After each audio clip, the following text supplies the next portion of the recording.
موضوع الدرس في بيان سعة الرحمة من الله تعالى على عباده، سورة الزمر، تفسير ابن كثير.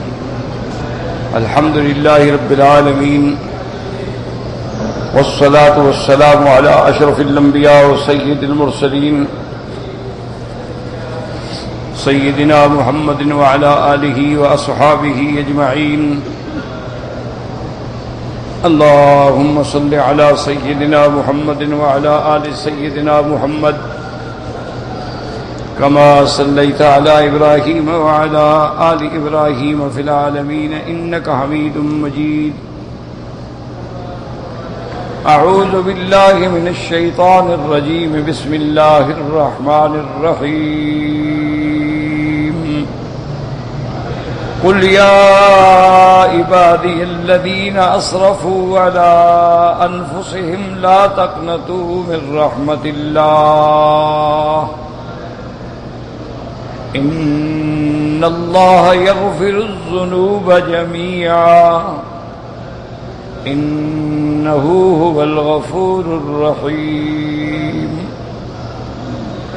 وأنيبوا إلى ربكم وأسلموا له من قبل أن يأتيكم العذاب ثم لا تنصرون.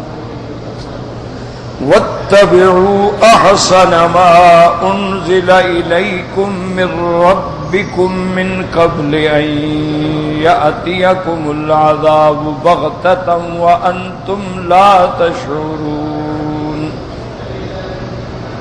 أن تقول نفس يا حسرة على ما فرطت في جنب الله وإن كنت لمن الساخرين. أو تقول لو أن الله هداني لكنت من المتقين. أو تقول حين ترى العذاب لو أن لي كرة فأكون من المحسنين. بلى قد جاءتك آياتي فكذبت بها واستكبرت وكنت من الكافرين. قال المؤلف والمفسر رحمه الله تعالى أدام النفع بعلومه وعلومكم في الدارين آمين، إلى أن قال هذه الآية الكريمة دعوة لجميع العصاة من الكفرة وغيرهم إلى التوبة والأنابة، وإخبار بأن الله تبارك وتعالى يغفر الذنوب جميعا لمن تاب منها ورجع عنها وإن كانت مهما كانت وإن كسرت وكانت مثل زبد البحر. ولا يصح حمل هذه على غير توبة لأن الشرك لا يغفر من لم يتب منه. اب مفسر رحمۃ اللہ علیہ فرماتے ہیں کہ هذه الآیت الکریمہ، یہ آیت کریمہ جو ہے اللہ کی طرف سے دعوت ہے ان تمام گناہ گاروں کے لیے، چاہے وہ کفار میں سے ہیں یا اس مسلمانوں میں سے ہیں، ان سب کو دعوت ہے الی التوبہ کہ توبہ کریں اور اللہ کی طرف رجوع کریں. اور اس آیت میں خبر ہے بأن اللہ تعالی یغفر الذنوب جميعا، اللہ تبارک و تعالی بخش دیتے ہیں تمام گناہوں کو، لمن تاب منها، جو گناہوں سے توبہ کرے، ورجع عنها، اور گناہوں کو چھوڑ کے ہٹ جائے، وکانت مہما کانت، وہ گناہ چاہے کتنے ہوں، وَإِن كَسُرَتْ، چاہے گناہ بہت زیادہ ہوں، وَكَانَتْ مِثْلَ زَبَدِ الْبَحْرِ، چاہے اس کے گناہ ایسے ہوں جیسے دریا کے پانی کے اوپر جھاگ ہوتی ہے، اگر اتنے بھی گناہ ہوں تو اللہ تبارک و تعالی توبہ سے معاف کر دیتے. وَلَا يَصِحُّ حَمْلُ هَٰذِهِ عَلَىٰ غَيْرِ تَوْبَةٍ، لیکن اس آیت کو توبہ کے بغیر محمول کرنا جو ہے وہ غلطی ہے، کیونکہ لأن الشرک لا یغفر لمن لم یتب منہ، کہ شرک ایسا گناہ ہے کہ جب تک بندہ شرک سے توبہ نہ کرے، شرک کو چھوڑ نہ دے تو مغفرت نہیں ہو سکتی. تو منع یہ ہے کہ اب گناہ گار دو قسم ہیں. ایک وہ لوگ ہیں جو مشرک بھی ہیں، کافر بھی ہیں، اور ساتھ مجرم بھی ہیں، گناہ گار بھی، قتل کیا، زنا کیا، ڈاکے مارے. اور ایک مسلمان ہیں لیکن گناہ گار ہیں، مشرک نہیں ہیں، کافر نہیں ہیں، مسلمان ہیں لیکن کبائر کے مرتکب ہیں، کوئی زنا کا مرتکب ہے، کوئی ڈاکے کا مرتکب ہے. اسی طرح سود ہے، زنا ہے، غیبت ہے، چغل خوری ہے، بڑے بڑے گناہوں میں مبتلا ہیں. تو اب دونوں کی حالت الگ. اگر تو کافر اور مشرک سب سے پہلے شرک سے توبہ کرے، شرک سے توبہ کرنے کے بعد اللہ تبارک و تعالی اس کے سارے گناہ معاف کر دیں گے. لیکن اگر وہ شرک سے توبہ نہ کرے، اسی حالت میں مر جائے، کافر ہو کے مر گیا، مشرک ہو کے مر گیا، تو وہ اللہ کا فیصلہ ہے کہ ان اللہ لا یغفر ان یشرک بہ. اللہ تبارک و تعالیٰ نہیں بخشش کرتے جس نے اللہ کے ساتھ شریک بنایا. وَيَغْفِرُ مَا دُونَ ذَلِكَ لِمَن يَشَاءُ. ہاں البتہ جو مشرک نہ ہو، باقی گناہ ہے تو جس کو چاہے بخش دے، بغیر سزا کے جنت بھیج دیں، اور چاہیں تو تھوڑی سی سزا بھی دے دیں، پھر ان کو پاک کر کے جنت میں بھیج دیں. لیکن مشرک کے لیے توبہ تب قبول ہوگی جب وہ شرک سے توبہ کرے. تو کوئی آدمی اس آیت کو پڑھ کے یہ نہ سمجھے کہ چلو مشرک ہے اللہ سارے معاف کر دیں گے. نہیں، اللہ تبارک و تعالیٰ کی معافی کا تعلق ہی یہ ہے کہ سب سے پہلے شرک سے توبہ کرے، کفر سے توبہ کرے، گناہوں سے توبہ کرے. اب اسی طرح کچھ گناہ ایسے ہیں جن کا تعلق جو ہے وہ حقوق العباد سے. آپ نے کسی سے پیسے لیے واپس نہیں کیے، کوئی زمین ہے، جائیداد ہے، کوئی پیسہ ہے، تو حقوق العباد توبہ سے بھی معاف نہیں ہوتا. حقوق العباد کے لیے یہ شرط ہے کہ آدمی حق والوں کا حق ادا کرے یا حق والے سے معافی لے. اگر حق والا اپنا حق معاف کر دے تو پھر بھی معافی مل جائے گی، یا اگر وہ حقوق ادا کر دے پھر بھی معافی مل جائے گی. اچھا، اب کچھ حالات ایسے ہوتے ہیں، مثلا ایک بندہ چوری کرتا تھا، ڈاکہ ڈالتا تھا، اب اللہ نے ہدایت دے دی، توبہ کر لی، تو اب اس کو اگر معلوم ہے کہ میں نے کس گھر سے کتنا لوٹا تو کسی نہ کسی شکل میں اس کو واپس کرے.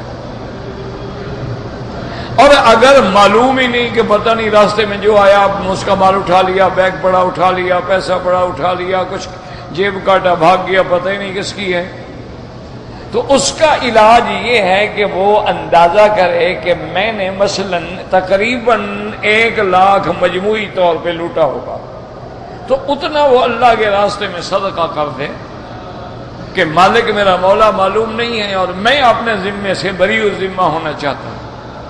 تو جب وہ اللہ کے راستے میں خیرات کر دے گا تو پھر بھی وہ بری الذمہ ہو جائے گا. اللہ اصل مالک کو بھی ثواب عطا فرمائے گا اور اللہ تبارک و تعالی اس کی بھی توبہ قبول فرمائے گا. اسی طرح جیسے قرآن میں آتا ہے کہ توبۃ نصوحا، تو ایک تو بعض لوگوں نے قصہ بنایا کہ نصوح ایک آدمی کا نام تھا، اس نے سچی توبہ کی تھی. اصل توبۃ نصوحا کا معنی کیا ہے کہ ایسی توبہ کرے کہ اس گناہ کو فوراً چھوڑ دے، ندامت کرے اور آئندہ کبھی اس گناہ کی طرف نہ لوٹے.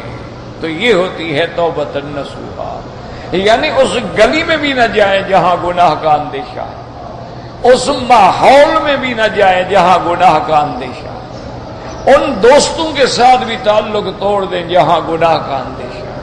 تو یہ بھی ایک ہجرت ہے کہ من الذنوب الی الاعمال الصالحۃ، کہ گناہوں کو چھوڑ کے، ہجرت کا معنی ہجرا چھوڑنا، گناہوں کو چھوڑ دینا اور نیکی کو اختیار کرنا، یہ بھی توبہ ہے. لیکن یہ توبہ قبول تب ہوتی ہے جب سچے دل سے، صحیح شروط سے اللہ تبارک و تعالیٰ کے آگے توبہ کرے.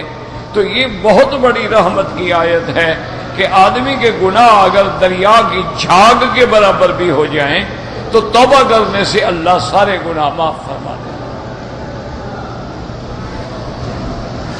قال البخاری رحمہ اللہ تعالی حدثنا ابراہیم بن موسیٰ قال اخبرنا هشام بن یوسف بن جریج اخبرهم قال يعلى ان سعید بن جبیر اخبره عن ابن عباس رضی اللہ عنہما ان ناسا من اہل الشرک كانوا قد قتلوا فاکثروا وزنوا فاکثروا فاتوا محمدا صلی اللہ علیہ وسلم فقالوا ان الذي تقول وتدعو اليه الحسن لو تخبرنا ان لما عملنا كفارة فالنذر والذين لا يدعون مع الله إلها آخر ولا يقتلون النفس التي حرم الله إلا بالحق ولا يزنون ونزل قل يا عبادي الذين أسرفوا على أنفسهم لا تقنطوا من رحمت اللہ.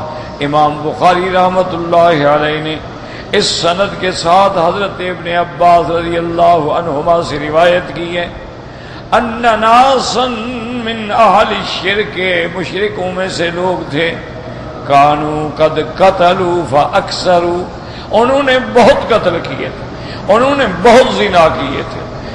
حضرت حضور صلی اللہ علیہ وسلم کی خدمت میں آئے فقالوا ان الذي تقول تدعو اليه لحسن، کہنے لگے یا محمد صلی اللہ علیہ وسلم آپ جو ہمیں اسلام کی توحید کی دعوت دیتے ہیں، لیکن پہلے ہمیں یہ بتلائیں کہ جو ہم نے گناہ کیے ہیں، قتل کیے ہیں، زنا کیے ہیں، ان کے بارے میں کیا ہوگا. اللہ تبارک و تعالی نے فرمایا کہ پہلی شرط یہ ہے کہ والذین لا يدعون مع اللہ الہا آخر، جن لوگوں نے اللہ کے ساتھ کسی کو معبود نہ بنایا، ولا يقتلون النفس التي حرم اللہ الا بالحق، اور نہ کسی کو قتل کیا مگر جو قتل کا شرعاً حقدار تھا، ولا يزنون، اور جنہوں نے زنا نہ کیا. اس کے بعد یہ آیت آئی قل یا عبادی الذین اسرفوا علی انفسہم، اللہ نے فرمایا میرا محبوب میرے بندوں کو خبر کر دو جو اپنے نفسوں پہ ظلم کر چکے ہیں، اللہ کی رحمت سے نا امید نہ ہوں. حضور نے فرمایا تم اسلام قبول کرو، تم شرک کو چھوڑ دو تو الاسلام یہدم ما کان قبلہ، اسلام لانے سے پہلے سارے گناہ جو ہیں اللہ تبارک و تعالی معاف فرما دیتے ہیں.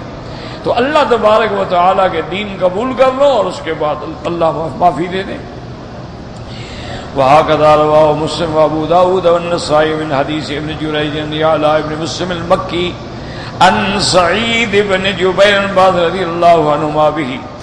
والمراد من الآية الأولى قوله تعالى إلا من تاب وآمن وعمل عملا صالحا، ہاں مگر وہ لوگ جنہوں نے توبہ کی، ایمان لے آئے، اور ایمان لانے کے ساتھ یہ بھی شرط ہے کہ اچھے عمل کیے. چونکہ توبہ کرنے کی دلیل کیا ہے کہ پہلے بے نماز تھا اب نمازی بن گیا، پہلے بددیانت تھا اب دیانتدار بن گیا، پہلے خائن تھا اب امین بن گیا، پہلے ڈاکو تھا اب مومن بن گیا، لوگوں کی عزت کا رکھوالا بن گیا. تو اعمال گواہی دیتے ہیں کہ توبہ سچی ہے کہ توبہ سچی نہیں. اگر توبہ زبانی کرتا رہے اور اعمال اسی طرح کرتا رہے وہ تو توبہ نہیں ہے، وہ تو نعوذ باللہ استہزاء ہے، اللہ تعالیٰ کے ساتھ مذاق.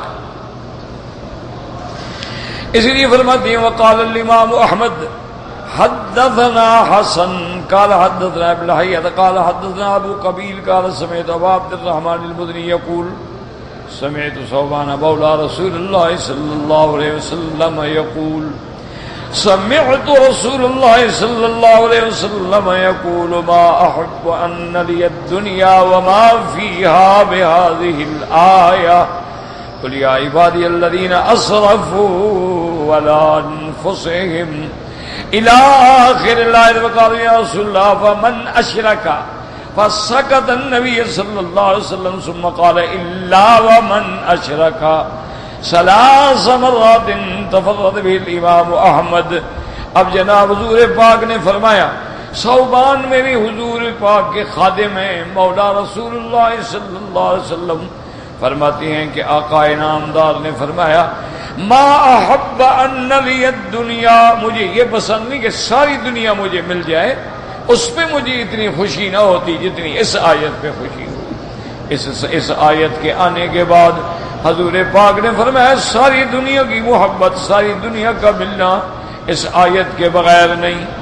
اور حضور نے یہ آیت تلاوت کی، قل یا عبادی الذین اسرفوا علی انفسہم لا تقنطوا من رحمت اللہ۔ فقال رجل یا رسول اللہ صلی اللہ علیہ وسلم، ایک صحابی نے پوچھا کہ یا رسول اللہ اس میں تو سب کا ذکر ہے، فمن اشرک، جو مشرک ہے۔ حضور چپ فرما گئے۔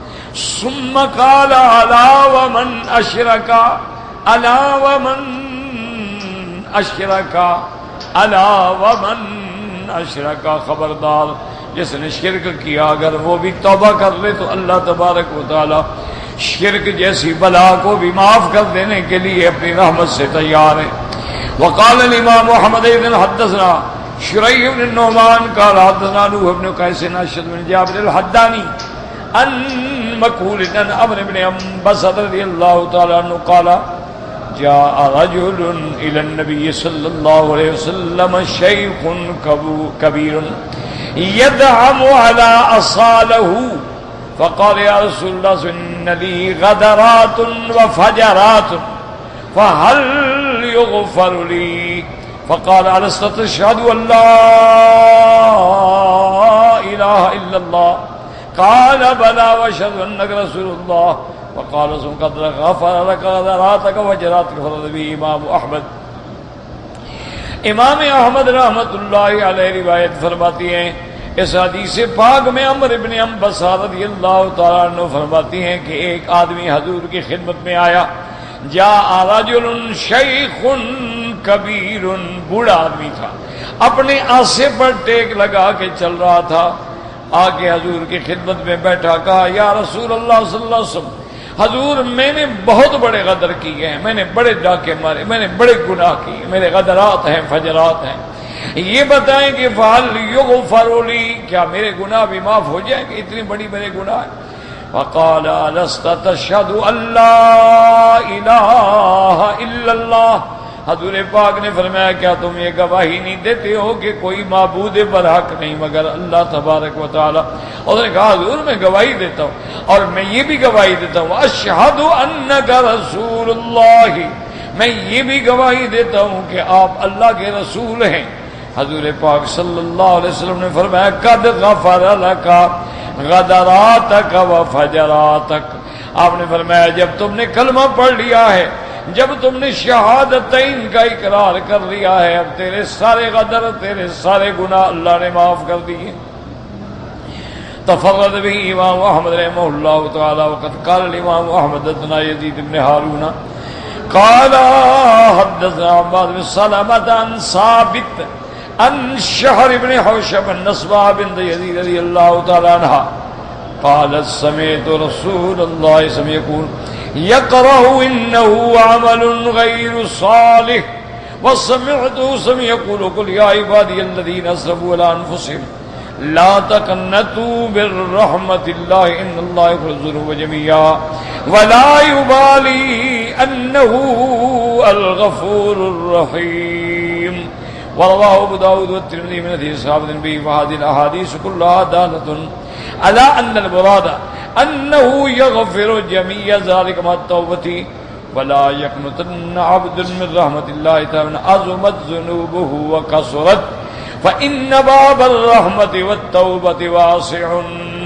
اب مفسر رحمۃ اللہ علیہ حضرت امام احمد سے روایت فرماتے ہیں کہ اسماء یقول بن اسماء بنت یزید رضی اللہ تعالی عنہا، بی بی اسماء حضرت یزید رضی اللہ تعالی عنہ کی بیٹی، وہ فرماتی ہیں سمعت رسول اللہ صلی اللہ علیہ وسلم یقول، حضور سے میں نے سنا حضور فرما رہے تھے، یہ آیت پڑھ رہے تھے کہ نوح کا بیٹا کیوں مارا گیا، انہو عمل غیر صالح.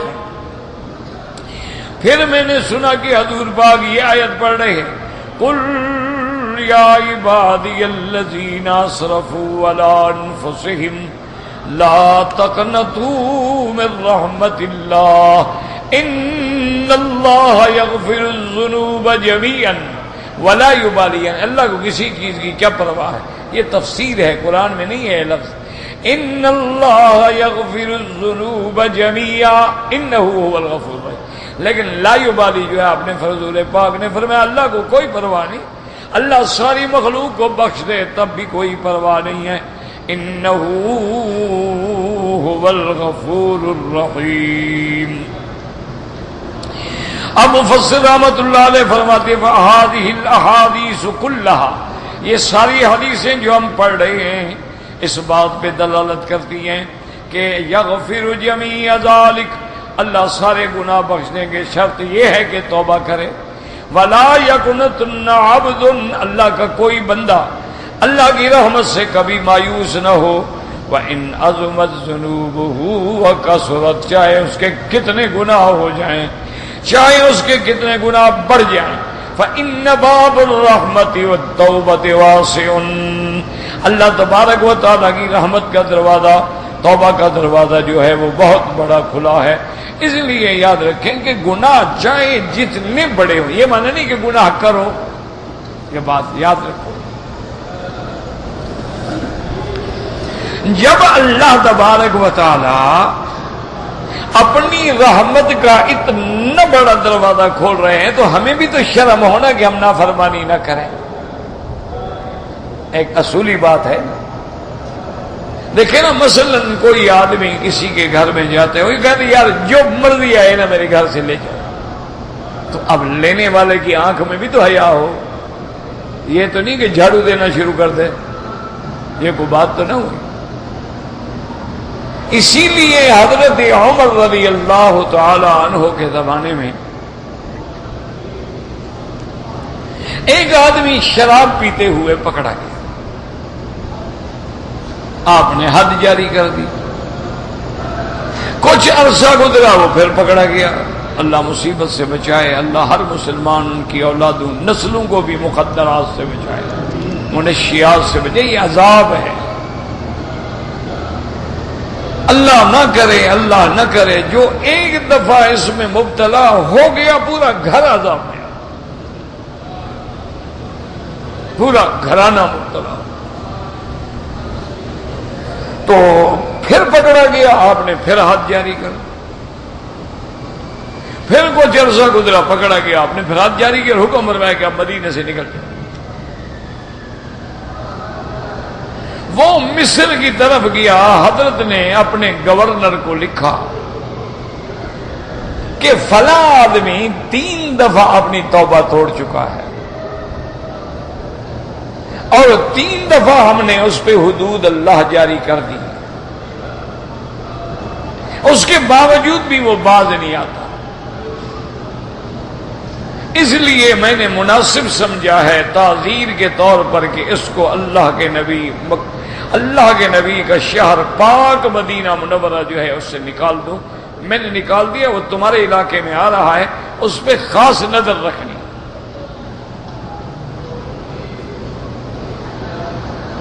گورنر کو بھی پتہ چل گیا، وہ اس علاقے میں آ گیا، وہاں پھر پکڑا گیا.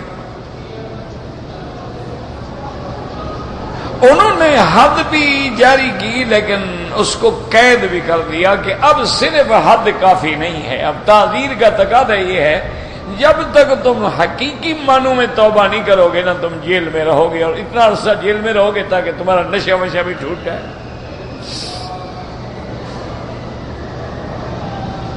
اور گورنر نے اپنے گھر کے قریب ایک جگہ تھی، اس کو عام جیل میں نہ بھیجا، اس کے اندر اس کو قید کر دیا.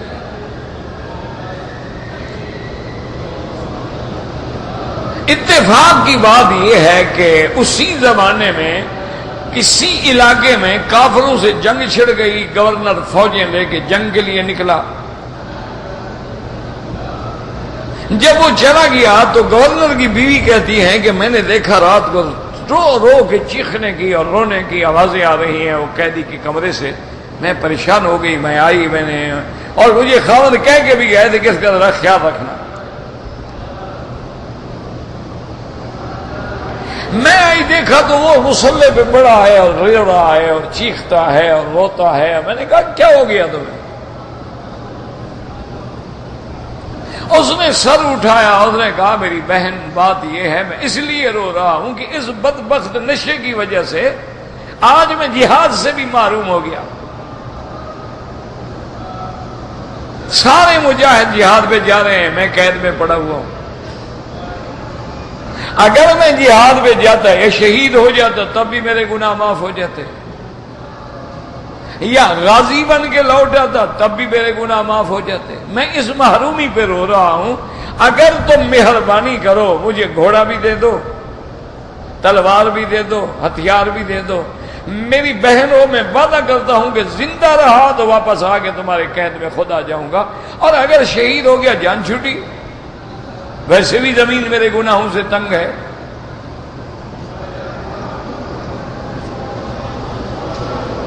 انہوں نے سوچا اور سوچنے کے بعد انہوں نے کہا اچھا یہ لو، یہ تلوار ہے، زرہ ہے، سامان ہے، اور یہ استبل ہے، اس میں سے جو گھوڑا تمہیں اچھا لگے لے جاؤ.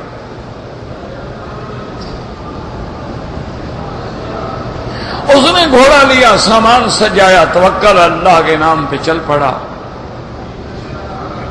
حضرت عمرو بن العاص فرماتے ہیں کہ جب عین جنگ ہو رہی تھی، دونوں فوجیں گتھم گتھا ہو چکی تھیں، تو میں نے دیکھا کہ ایک آدمی اتنی بے جگری سے لڑ رہا ہے کہ کافروں کی طرف جدھر رخ کرتا ہے نا بس صفوں کی صفیں بچھاتا ہوا نکل جاتا ہے، اور کوئی اس کے آگے رک نہیں رہا. نہ کسی کی ڈھال کام آ رہی ہے، نہ کسی کی تلوار کام آ رہی ہے. اور میں نے غور کر کے دیکھا، میں نے کہا یہ بندہ کون ہے؟ گھوڑا میرا ہے. پہلے لوگ اپنے مال کو پہچانتے تھے. 1000 دمبے میں اگر کسی کا ایک دمبا مل جائے نا مالک پہچان لیتا تھا یہ میرا ہے.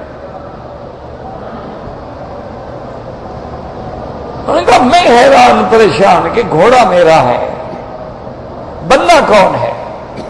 پھر وہ بندہ ہجوم میں گم ہو گیا. جنگ ہوئی، اللہ نے مسلمانوں کو فتح دی، سب لوگ واپس آ گئے. وہ مجاہد بھی ماشاءاللہ غازی بن کے واپس آیا، گھوڑے کو استبل میں باندھا، سارا سامان آگے بی بی کے حوالے کیا، کہا میرے قید خانے کا دروازہ کھولو میں بیٹھوں. انہوں نے قید خانے کا دروازہ کھول دیا، بیٹھ گئے. حضرت جب واپس آئے دیکھا بھی قیدی موجود ہے، مطمئن ہو گئے بھی قیدی ٹھیک ہے، بھاگ نہیں گیا.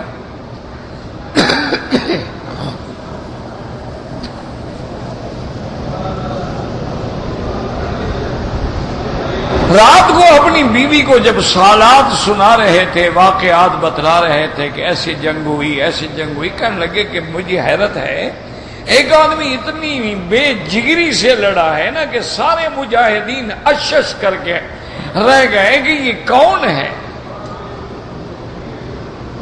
اور اس نے کافروں کے صفیں الٹ ڈالی اور کسی بات کی پرواہ نہیں کی، بس جدھر ہی گھوڑا لے جاتا بس مرتا ہوا نکل جاتا تھا. اور مجھے مسئلہ یہ ہے جو میں پریشان ہوں، گھوڑا میرا تھا. بیوی ہنس پڑی، اس نے کہا آپ سچی بات پوچھتے ہو؟ انہوں نے کہا ہاں. انہوں نے کہا یہ قیدی جو ہے نا یہ اس کو میں نے تمہارا گھوڑا دیا تھا. کیا مطلب؟ اس نے کہا وہ رو رہا تھا، میں گیا، اس بیچارے نے کہا مجھے گھوڑا دے دو، ہتھیار دے دو، شہید ہو گیا، چلو میرے گناہ بھی معاف ہو گئے، اللہ کی زمین بھی بچ گئی، اور اگر میں زندہ رہا تو میں خود بخود جیل میں آ جاؤں گا. وہ گیا وہاں جنگ کی، واپس آیا، قید خانے میں بیٹھا ہے. حضرت اسی وقت اٹھے، آگے دروازہ کھولا. آپ نے فرمایا جاؤ، میں نے تم کو آزاد کر دیا ہے، اور میں تمہارے ساتھ یہ بھی وعدہ کرتا ہوں اب تم جانو خدا جانے میں تمہیں کبھی پھر سزا نہیں دوں گا اگر تم نشے میں پکڑے گئے. اب میں تمہیں نہیں ماروں گا. چلا گیا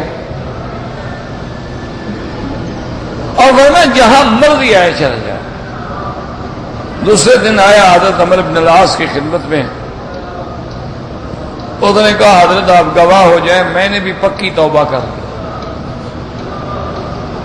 اب نے فرمایا کیا مطلب؟ انہوں نے کہا پہلے تو آپ مجھے سزا دیتے تھے نا، میرے پاک ہونے کا رستہ موجود تھا کہ دنیا میں مجھے حد لگ گئی، میرے گناہ معاف ہو گئے، اب تم نے سزا دینا تو چھوڑ دیا، اب میں گناہ جو کروں تو پاک کیسے ہوں گا؟ تو اگر مجھے آپ نے سزا نہیں دینی اب میں گناہ بھی نہیں کروں۔ تو اس لیے اللہ کی رحمت کا معنی یہ نہیں ہوتا کہ آدمی گناہ شروع کر دے، جی اللہ تو سارے گناہ معاف کر دیں گے پھر ہمیں بچنے کی کیا ضرورت ہے۔ جہاں اس نے اپنی رحمت کا اظہار فرمایا ہے وہاں اللہ نے یہ بھی تو فرمایا ہے نا کہ اگر ایک بندے کو بھی قتل کرو گے متعمداً فجزاؤہ جہنم خالدا وغضب اللہ علیہ ولعنہ وأعد له عذابا مہینا، کہ اگر ایک بندے کو قتل کرو گے تو اس کی جزا جہنم ہے، اللہ کا غضب ہے، اللہ کی لعنت ہے، اور اس کے لیے عذاب اہانت والا اللہ نے تیار کر کے رکھا۔ تو اللہ نے وہاں یہ بھی تو فرمایا، اللہ نے اپنے مومنوں کی یہ صفات میں تو بیان فرمائی ہیں کہ والذین لا يدعون مع اللہ الہا آخر، میرے بندے تو ہیں وہ جو شرک نہیں کرتے، ولا يقتلون النفس التي حرم اللہ الا بالحق، اور کسی کو قتل بھی نہیں کرتے نہ حق، ولا يزنون، اور زنا بھی نہیں کرتے۔ تو اللہ نے یہ بھی تو فرمایا، اللہ نے یہ بھی تو فرمایا کہ لا تقربوا الزنا انه كان فاحشة وساء سبیلا۔ اللہ نے یہ بھی تو فرمایا ہے نا کہ جو آکلین الربا یاکلون الربا، ان کا حال کیا ہوگا قیامت والے دن، ایسے کہ جیسے ان کو شیطان نے قبض کر دیا۔ اللہ تبارک و تعالی نے یہ بھی تو فرما دیا ہے کہ سود حرام ہے، ربا حرام ہے، چوری حرام ہے، السارق والسارقۃ فاقطعوا ایدیہما، اس کے ہاتھ کاٹے جائیں۔ تو معنی یہ ہے کہ اللہ کی رحمت دیکھ کے بندہ اور اللہ کا شکر ادا کرے اور گناہوں سے بچے۔ ہاں انسان ہے، تقاضا بشریت ہے، غلطی ہو گئی، انسان ہے، گناہ میں پڑ جاتا ہے، تو پھر مایوس نہ ہو، اللہ کی رحمت کے دروازے کھلے ہوئے ہیں۔ اللہ تبارک و تعالی جب سچے دل سے کوئی بندہ آتا ہے اس کے دروازے پہ توبہ کرتے ہیں تو اللہ معاف فرما دیتے ہیں۔ تو اسی لیے رحمت کا معنی یہ نہیں ہوتا کہ رحمت میں اتنے غرے ہو جاؤ گے، گناہ شروع کر دو گے، جی اللہ کی رحمت بڑی ہے، اللہ کی رحمت بڑی ہے تو عذاب بڑا نہیں ہے، اللہ کی رحمت بڑی ہے تو وہ سریع الحساب نہیں ہے، اللہ کی رحمت بڑی ہے تو شدید العقاب نہیں ہے، اللہ کی رحمت بڑی ہے تو ان بطش ربک لشدید نہیں ہے، اللہ کی رحمت بڑی ہے تو اللہ نے نہیں فرمایا کہ ولا یسق وثاقہ احد، کہ میں جو عذاب دوں گا پھر اس جیسا کوئی عذاب نہیں دے سکتا۔ تو اس لیے ہمیشہ یاد رکھیں کہ ہر حال میں شرک سے بھی اور حقوق العباد سے بھی، حرام سے بھی، محرمات سے بھی، منکرات سے بھی بچیں، لیکن بندہ ہے، انسان ہے، غلطی ہو جاتی۔ کون بندہ ہے جس سے غلطی نہیں ہوتی ہے؟ اور اگر غلطی ہو جائے تو پھر فوراً توبہ کریں۔ اللہ تبارک و تعالیٰ کی رحمت بھی بہت بڑی ہے اور توبہ کا دروازہ بھی کھلا ہے۔ اس لیے اللہ فرماتے ہیں تم یعلموا ان اللہ یقبل التوبۃ عن عبادہ، اللہ فرماتے ہیں کیا میرے بندے نہیں جانتے کہ وہی ذات ہے جو اپنے بندوں کی توبہ قبول فرماتے ہیں۔ وقال عز وجل ومن يعمل سوءا ويظلم نفسه، جس نے برائی کی اور اپنے نفس پہ ظلم کیا، ثم يستغفر الله يجد الله غفورا رحيما، پھر اس نے توبہ کی تو اللہ بخشنے والے ہیں، مہربان۔ وقال جل وعلا في حق المنافقين ان المنافقين في الدرك الاسفل من النار ولن تجد لهم نصيرا الا الذين تابوا واصلحوا، اللہ فرماتے ہیں منافقین جو ہے سب سے نچلے خانے کے اندر ہیں، آگ کے سب سے نیچے والے طبق میں، اور ان کا کوئی بھی مددگار نہیں، لیکن جس نے توبہ کر لی، جس نے عمل اچھے کر لیے تو اللہ اس کو بھی بخشنے کے لیے تیار ہیں۔ وقال جل جلالہ لقد كفر الذين قالوا ان اللہ ثالث ثلاثہ وما من الہ الا الہ واحد وَإِن لَّمْ يَنْتَهُوا وَمَا يَقُولُونَ لَيَمَسَّنَّ الَّذِينَ كَفَرُوا مِنْهُمْ عَذَابٌ أَلِيمٌ۔ اللہ فرماتے ہیں تحقیق وہ پکے کافر ہیں جو تثلیث کا عقیدہ رکھتے ہیں. وَمَا مِنْ إِلَٰهٍ کوئی معبود برحق نہیں مگر اللہ تبارک و تعالی. وَإِن لَّمْ يَنْتَهُوا عَمَّا يَقُولُونَ اگر وہ نہ باز آئے اس بات سے، توبہ نہ کی، شرک سے نہ بچے، لَيَمَسَّنَّ الَّذِينَ كَفَرُوا مِنْهُمْ عَذَابٌ أَلِيمٌ ان میں سے جو اسی کفر پہ قائم رہے ان کو پھر عذاب دردناک ملے گا. ثم قال جلت عظمته اس کے بعد اسی سیاق میں افلا يتوبون الى الله ويستغفرونه واللہ غفور الرحیم. اللہ فرماتے ہیں وہ کیوں نہیں توبہ کرتے، کیوں نہیں لوٹتے اللہ تعالیٰ کی طرف اور استغفار کرتے، اللہ بخشنے والے ہیں. وقال تبارک و تعالی ان الذین فتنوا المؤمنین والمؤمنات ثم لم یتوبوا جنہوں نے مسلمان مومنوں کو اور مومنہ عورتوں کو قتل کیا اس کے بعد توبہ بھی نہ کی، وہ عذاب توبہ کریں تو اللہ بخش دیں گے. وقال البصری رحمہ اللہ تعالی انظروا الى هذا الكرم والجود قتلوا اولیاءه وهو يدعوهم الى التوبة والمغفرة والآیات في هذا كثيرة جدا. حضرت حسن بصری رحمۃ اللہ علیہ فرماتی ہیں اللہ کی اس سخاوت کو دیکھو، اس جود کو دیکھو. قتلوا اولیاءه ان لوگوں نے اللہ کے اولیاء کو قتل کیا، مومنین کو قتل کیا، مومنات کو قتل کیا، لیکن اللہ ان کو بھی کہتا ہے کہ آ جاؤ توبہ کرو تو میں بخشنے کے لیے تیار. وہ اللہ کے اولیاء کے قاتل ہیں، اللہ کے عباد صالحین کے قاتل ہیں، لیکن اللہ ان کو بھی توبہ کی طرف بلا رہے ہیں، مغفرت کی طرف بلا رہے ہیں. اب مفسر رحمۃ اللہ علیہ فرماتی ہیں کہ اس موضوع پہ بہت آیات ہیں قرآن میں.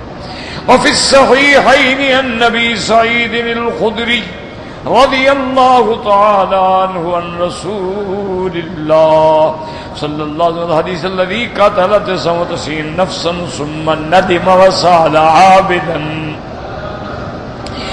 من عباد بني إسرائيل هل له من توبة فقال لا فقتله وأكمل به 100. صحیحین میں حدیث ہے، امام بخاری اور امام مسلم رحمۃ اللہ علیہم نے اپنی کتاب کے اندر یعنی بخاری اور مسلم دونوں کے اندر یہ حدیث موجود ہے. حضرت ابی سعید خدری فرماتی ہیں ایک بندہ گزرا ہے سابقہ زمانے میں بنی اسرائیل میں سے جس نے 99 انسانوں کو قتل کیا. ثم ندم پھر شرمندہ ہو گیا، نادم بن گیا، توبہ کر ندامت آ گئی کہ ہے میں نے کیا کیا. وَسَأَلَ عَابِدًا مِّن عُبَّادِ بَنِي إِسْرَائِيلَ ایک عابد تھا بنی اسرائیل کا، ایک بہت بڑا عبادت گزار بندہ تھا. اس کے پاس گیا، اس سے پوچھا کہ بھی میں نے 99 قتل کیا ہے، اب مجھے شرمندگی ہے، لیکن هَلْ لَهُ مِن تَوْبَةٍ کیا میرے لیے بھی توبہ کی گنجائش موجود ہے؟ اس نے کہا کہ نہیں. تمہارے لیے کیا توبہ؟ 99 آدمی قتل کر کے اب توبہ کرتے ہو؟ اس نے کہا چلو توبہ منظور نہیں ہوتی، چلو 100 تو پورا کریں. فَقَتَلَهُ وَأَكْمَلَ بِهِ 100 اس کو بھی قتل کر دیا، 100 پورا کرنا.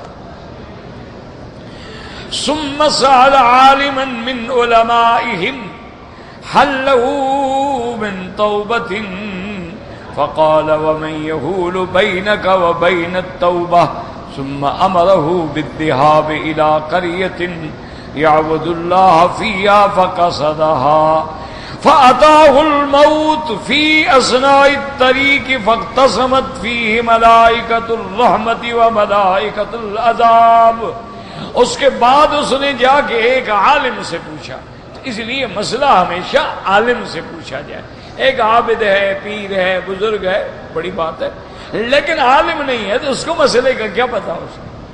یہی وجہ تھی کہ حضرت رشید احمد گنگوہی رحمۃ اللہ علیہ جیسے علماء حضرت حاجی امداد اللہ مہاجر مکی کے مرید تھے رحمۃ اللہ علیہم. تو جب بھی کوئی ایسا مسئلہ آتا، مثلا میلاد کا مسئلہ تھا، حضرت حاجی صاحب رحمۃ اللہ علیہ میلاد کے مسئلے میں نرم تھے. گنگوہی رحمت اللہ علیہ فتویٰ دیتے تھے کہ نہیں بدعت ہے. تو ان کے پاس ایک آدمی آیا اور اس نے کہا کہ حضرت عجیب بات ہے، آپ مرید ہیں حضرت حاجی صاحب کے، اور آپ کا پیر جو ہے وہ تو میلاد کی مجلسوں میں شریک ہوتے ہیں اور آپ کہتے ہیں بدعت ہے، آپ اپنے پیر کی بھی مخالفت کریں. انہوں نے فرمایا عجیب بات ہے، ہم نے اس کو اسی لیے پیر بنایا تھا کہ شریعت بدل ڈالیں. کیا کہہ رہے ہو؟ انہوں نے کہا ہمارے پیر تھے کہ ہمارا تزکیہ ہو جائے، ہمارے باطن کی اصلاح ہو جائے. ہم نے چونکہ ایک تلاوت کتاب ہے، تعلیم کتاب ہے، تعلیم حکمت ایک ہے تزکیہ، اور تزکیہ مقام احسان پر پہنچنے کے لیے کسی اللہ کے بندے کے ساتھ تعلق جوڑا جاتا ہے. تو ہم نے اس لیے تعلق جوڑا تھا، ہم نے کوئی مسئلے کے لیے تو تعلق نہیں جوڑا. مسئلہ تو وہ ہے جو قرآن و سنت میں ہے کہ یہ بدعت. اگر سنت ہوتی تو سیدنا ابو بکر، سیدنا عمر، سیدنا عثمان، سیدنا علی، حسنین کریمین، بی بی فاطمہ الزہرا، اہل بیت رسول اللہ، ازواج رسول اللہ، وہ نہ میلاد بنا دی. ہم نے کہا یہ بات نہیں ہے، ہم مسئلے میں ان کے محتاج نہیں ہیں، بلکہ انہیں جب کسی مسئلے کی ضرورت ہو تو الحمدللہ وہ بھی مجھ سے پوچھتے. میں نے کہا ہم نے اس لیے تو پیر نہیں بنایا کیونکہ بہت سارے بزرگ ہوتے ہیں بڑے عابد، بڑے زاہد، صحیح معنوں میں اللہ والے، لیکن عالم نہیں ہوتے. اسی لیے ایک حدیث میں آتا ہے کہ فضل العالم علی العابد، حضور نے فرمایا ایک عالم کی فضیلت ہے ایک عابد پہ ایسی ہے جیسے اللہ کے نبی کی فضیلت ایک امتی پہ. میں عالم تو پھر عالم ہے، جب مسئلے کی ضرورت ہوگی تو لوگ عالم سے پوچھیں. اسی طرح لوگ سناتے ہیں کہ حضرت خلیفہ غلام احمد دین پوری رحمت اللہ علیہ بہت بڑے شیخ تھے، بہت، جہاں یعنی آپ اندازہ کریں کہ جہاں حضرت تھانوی جاتے تھے، جہاں حضرت لاہوری جاتے تھے، جہاں حضرت امروٹی جاتے تھے، وہ خود کتنا بڑا شیخ ہوگا. جہاں حضرت ابو الحسن علی ندوی، یہ بڑے بڑے لوگ جن کی خدمت میں جاتے تھے. ایک دن میں خدا کی شان شد مغرب کی نماز تھی اللہ عالم، تو حضرت کو کچھ وضو میں وسواس ہوتا تھا تو وضو بار بار کرتے تھے. وسواس قہری ہوتا ہے، وضو میں زیادہ ہوتا ہے. تو مغرب کی اذان ہو گئی، دیر ہونے لگی. والد صاحب رحمۃ اللہ علیہ اتفاق سے دین پوشی میں ہو جا کے مصلی پہ کھڑے ہو گئے، تکبیر کہی، نماز شروع کر دی. حضرت کی شاید ایک رکعت بھی چلی گئی. اب جب سلام پھیرا تو جی حضرت کے جو خلیفے تھے اور مرید تھے اور خادم تھے اور آنکھیں سرخ، وہ تو والد صاحب سے لڑنے کے لیے تیار کہ اتنی زیادتی کہ حضرت ابھی وضو کر رہے ہیں اور یہ جا کے جناب مصلی پہ کھڑا ہو گیا، نماز شروع کر دی. حضرت کی پہلی تک رکعت بھی چلی گئی. حضرت نے فرمایا فقیرو، میں دیکھ رہا ہوں تمہیں غصہ آ رہا ہے، وہ عالم ہے، اس نے جو کچھ کیا اللہ کے حکم کے مطابق کیا. نماز کا وقت ہو گیا ہے، نماز پیر کی محتاج ہے. ان الصلاۃ کانت علی المؤمنین کتابا موقوتا، نماز کی تعیین ہے وقت کی. جب وقت ہو گیا، جو بادشاہ ہو گدا ہو، کسی کے انتظار کا کیا معنی؟ وہ عالم ہے، اس نے جو کچھ کیا ٹھیک ہے، خبردار کسی نے اس کو برا کہا. تو یہ لوگ ہوتے تھے. ہاں حضرت یعنی اتنے بڑے شیخ ہیں لیکن علم الگ چیز، عالم ہونا الگ چیز. کہ انسان تو مسئلہ تو وہ عالم سے ہمیشہ. اب دیکھیں نا، ایک عابد سے پوچھا، اس نے کہا جناب آپ کی توبہ معاف نہیں ہوگی. اور نے کہا جناب چلو نہیں معاف ہوتی تو چلو خام خواہ ہم اپنی لسٹ کو کیوں نہ مکمل رکھیں، 100 کیوں نہ پورا کریں، ہماری تلوار اس کے اوپر ڈالیں. اب عالم کے پاس گیا، اس نے کہا اللہ کے بندے جب توبہ کرنا چاہتے ہو کیا ایو شین یحول بینک و بین توبہ، توبہ کے درمیان کیا معنی ہے؟ توبہ کرو، اللہ کا دروازہ کھلا ہے. توبہ کے درمیان میں کیا رکاوٹ ہے؟ توبہ کرو. لیکن میں تمہیں نصیحت کرتا ہوں کہ فلاں بستی میں چلے جاؤ، وہاں اللہ کے لوگ بیٹھے ہیں، عابدین ہیں، صالحین ہیں، ان کی صحبت میں اب جا کے رہو، اب برے لوگوں کی صحبت میں نہ رہو۔ انہوں نے کہا ٹھیک ہے، وہ چل پڑا۔ خدا کی شان ہے، ابھی راستے میں تھا، موت آ گئی۔ میرے ایک دوست ہے سعید شہبادی رحمت اللہ ہے، آج ان کی بھی وفات ہو گئی۔ بہت ہی اچھے دوست تھے، کئی دفعہ آپ نے دیکھا ہوگا، ہمیشہ درس میں میرے ساتھ بیٹھتے تھے، پگڑی کے ساتھ، بھاری اونچے لمبے قد کے آدمی تھے۔ ویسے بھی بہت بڑا آدمی تھے وہ اپنے ملک کے، بس اللہ کی قدرت ہے، حج پہ آئے، حج کے بعد بیمار ہوئے مستشفیٰ نور میں، اور آج وہ لاوارث ہے۔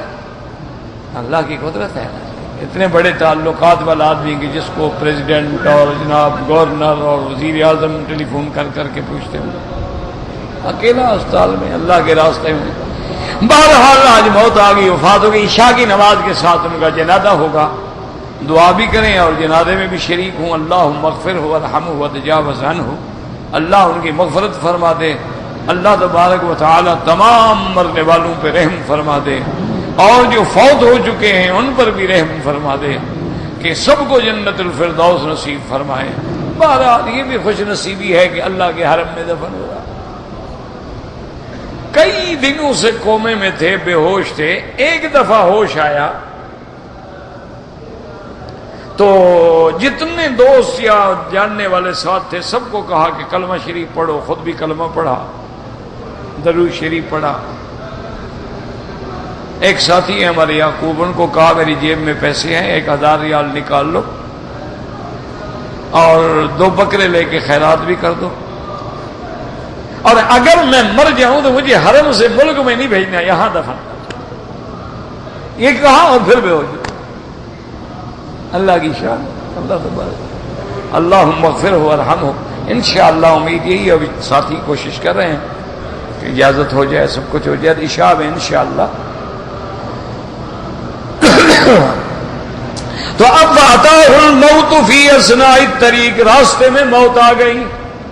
فاختصمت فیہ ملائکۃ الرحمت و ملائکۃ العذاب، اب دونوں جماعتیں آ گئیں، عذاب کے فرشتے بھی آ گئے، رحمت کے بھی۔ رحمت والوں نے کہا کہ بھائی وہ توبہ کر چکا ہے، عذاب والوں نے کہا کہ جناب توبہ تو کر چکا ہے، یہ تو اللہ کو پتہ قبول ہوئی ہے کہ نہیں ہوئی ہے، لیکن وہ تو 100 کا قاتل ہے، ہم تو اس کو عذاب کی طرف لے۔ فَأَمَرَ اللَّهُ عَزَّ وَجَلَّ أَن يَقِيسُوا مَا بَيْنَ الْأَرْضَيْنِ فَإِذَا أَيُّهُمَا كَانَ أَقْرَبَ فَهُوَ مِنْهَا وجدوه اقرب الى الارض التي هاجر اليها بشبر فقبضته ملائکۃ الرحمت، اللہ نے حکم دیا فرشتوں کو کہ زمین کی پیمائش کرو، ایک وہ بستی ہے جہاں اس نے قتل کیے ہیں، اور ایک وہ بستی ہے جہاں یہ توبہ کے بعد جا رہا ہے۔ اگر وہ قتل والی بستی قریب ہو جائے تو جہنم میں لے جاؤ، اور اگر وہ عباد الصالحین والی بستی توبہ والی قریب ہو جائے تو رحمت والے۔ جب انہوں نے پیمائش کی تو وہ بستی جو تھی 1 بالشت کے برابر قریب ہو گئی، اللہ نے فرمایا رحمت میں لے جاؤ۔ وذكر انه نأى بصدره عند الموت وان الله تبارك وتعالى امر البلدة الخيرة ان تقترب وامر تلك البلدة ان تتباعد، هذا معنى الحديث وقد كتبناه في موضع آخر بلفظه۔ اب مفسر فرماتے ہیں کہ ایک دوسری روایت میں ہے کہ مرنے کے بعد بھی جب سانس اکھڑ رہی تھی تو سینے سے زور لگا رہا تھا کہ کسی طرح بستی میں پہنچ جاؤں، لیکن موت آ گئی۔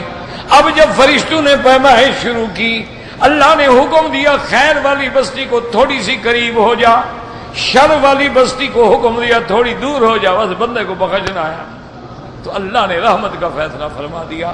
اللہ ہم سب پہ رحم فرما دے، اللہ تمام عالم پہ رحم فرما، اللہ فلسطین پہ رحم فرما، کشمیر پہ رحم فرما، اللہ مسلمان ہندوستان میں ہیں، جس ملک میں ہیں، پاکستان میں ہیں، بنگلہ دیش میں ہیں، سب کی جان مال آبرو عزت کی حفاظت فرما۔ کہتے نہیں کہ میرا باپ ہے، عام لوگوں سے تو بڑے خوش اخلاقی سے ملتے ہیں، لیکن اپنی اولاد سے ہر وقت لڑتے ہیں، تم صبر کرو، رب ارحمہما کما ربیانی صغیرا۔ والد ہوتا ہے چاہے کافر کیوں نہ ہو، یہ تو گالیاں دیتا ہے نا صرف۔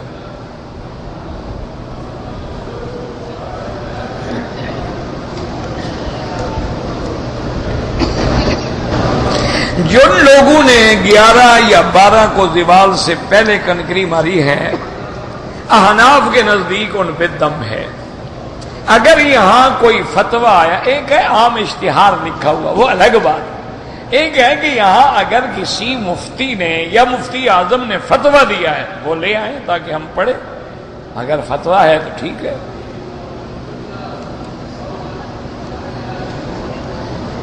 ہمارے گھر سے مسجد تقریباً 1.5 کلومیٹر دور ہے، تو ٹھیک ہے آپ وہاں نہیں جا سکتے، گھر کے قریب کوئی چھوٹی سی مسجد بنا لیں، کیا مشکل ہے؟ یہ تو نہیں کہ سونا چاندی لگائے، بس ایک جگہ معین کریں، دیواریں کھڑی کریں، چھوٹی کچی سی مسجد بنا لیں، بس جماعت کریں۔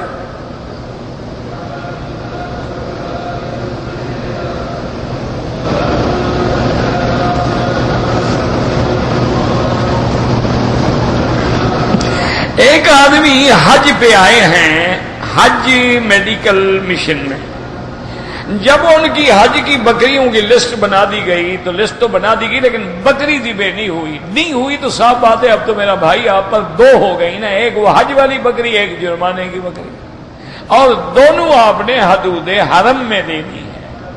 اب اگر پیسے نہیں ہیں اپنے ملک میں چلے جائیں، وہاں جانے کے بعد پیسے کسی کو بھیج کر دونوں بکریاں اس کو وکیل بنائیں، ایک وہ حج کی بکری کی نیت کرے اور ایک جرمانے کی بکری کی نیت۔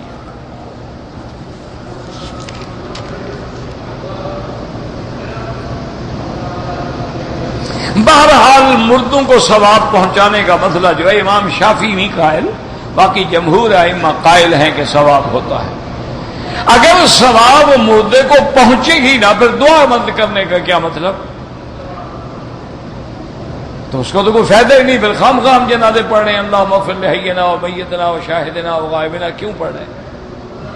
تو بہرحال بعض ائمہ کی رائے ہے، وہ کہتے ہیں صدقہ کرو، خیرات کرو، لیکن تلاوت کا ثواب نہیں ہوتا، لیکن جمہور کہتے ہیں جو بھی پڑھو گے اللہ ثواب دے۔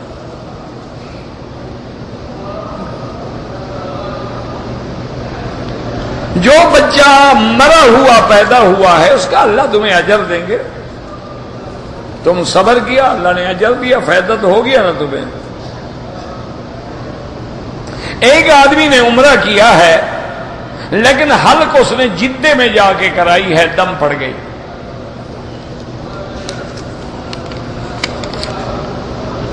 یہ شیخ احمد کی وصیت کوئی وصیت نہیں ہے، نہ کوئی وہاں شیخ احمد ہے نہ اس کی وصیت ہے، اللہ عالم کس نے بنائی ہے۔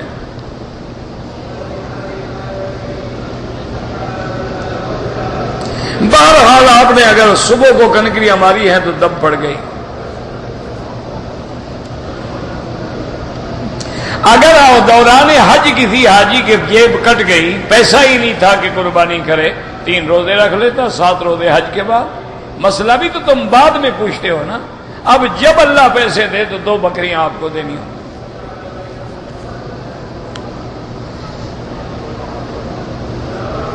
ماں باپ کے لیے عمرہ کرو، حج کرو، صدقہ کرو، سب کچھ کرو۔ سورت فاتحہ کی پہلی آیت بسم اللہ الرحمن الرحیم ہے، امام سب پڑھتے ہیں، آہستہ پڑھتے ہیں، جہرن نہیں پڑھتے ہیں۔ اگر 3 مرتبہ سے زیادہ بھی چھینک آئے تو الحمدللہ کہو، لیکن اگر نزلہ ہے تو کہہ دو انی مزکوم، مجھے زکام ہے۔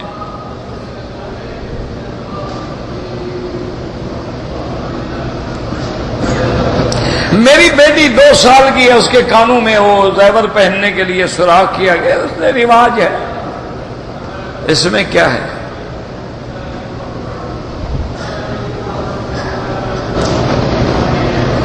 پتہ نہیں، اس سال اپنی والدہ اپنی بیوی کو حج پر بلانا چاہتا ہوں، لیکن محرم کے ساتھ بلائیں۔ اگر کوئی صحابہ رسول کو برا کہتا ہے، لڑائی کی ضرورت نہیں، آپ الگ ہو جائیں۔ لڑائی کرنے کا تو کسی سے بھی حکم نہیں ہے، لڑائی کیوں کرو؟ آپ ان سے الگ رہیں، ان کے ساتھ تعلق نہ رکھیں، دوستی نہ رکھیں، محبت نہ رکھیں، پیار نہ رکھیں، رشتہ داری نہ کریں، اور ان کو سمجھانے کی کوشش کریں۔ ربنا تقبل منا انك انت السميع العليم وتب علينا انك انت التواب الرحيم اللهم اغفر لنا واغفر لنا ولاخواننا ولمشايخنا ولاساتذتنا ولجميع المسلمين والمسلمات والمؤمنين والمؤمنات الأحياء منهم والأموات. اللهم إنا نسألك من الخير كله عاجله وعاجله ما علمنا منه وما لم نعلم. اللهم إنا نعوذ من الشر كله عاجله وعاجله ما علمنا منه وما لم نعلم. صلى الله تعالى على خير خلقه سيدنا محمد وعلى آله وصحبه أجمعين.